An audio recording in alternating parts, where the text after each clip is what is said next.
So karon mga my dear, ang akong mga topic nga akong i-talk sa inyo ani akong mga videos nakasulat sa akong notebook. Atong basahon ang ako ang i-discuss sa inyo ani nga video.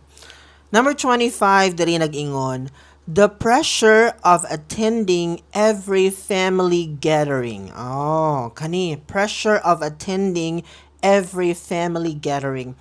Sa Philippines manggod, uso kaini sa atuan nga magtapok-tapok ta. Especially sa unang panahon, very common kaini siya. Especially katong wala pa social media, wa pa tay laing lingaw. So ang ato yung pinaka-common gyud nga banding is magtapok ang mga family members kanang clan, mga relatives, ingon na pinakalayo na nato nga members atong kapamilya magkita-kita lagi para magkailhanay. That is the purpose.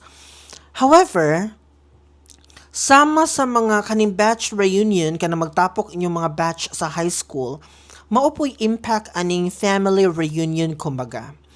Kana bang every time nga magtapok na ta, adunay pressure. Adunay pressure sa imuhang kaugalingon nga malantaw nimo imuhang self nga you are too far from the rest of the people.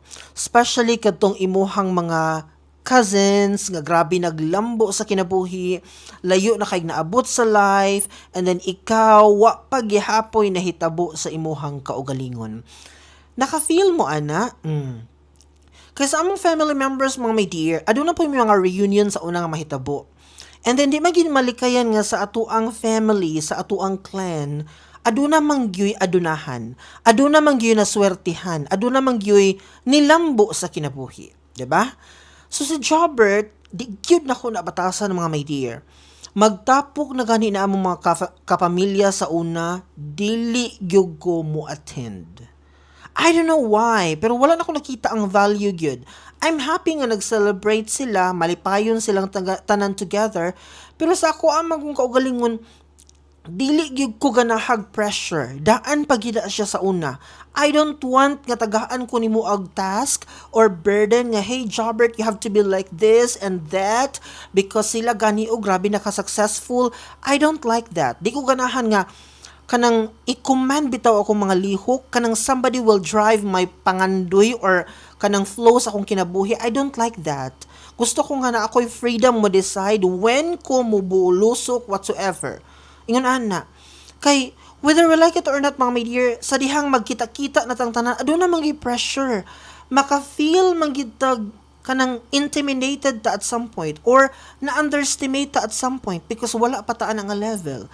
Kay mo ingon ra balita nga sir, the only purpose is magkuan raman, magkita ay, mag-hello, hi, ingon na magkinumusta, hi, sa situation nato, unsay kinabuhi nato karon at the moment, good. Kung ato gyud ma-realize ang pinaka-purpose, but dili man ingon ana ang reality mga my dear. Kung atong lantawon ang picture aning family gathering, makita nato nga adunay comparison sa kinabuhi sa matag pamilya, di ba? So manang ako never ko naga-attend. I don't know sa inyo ha.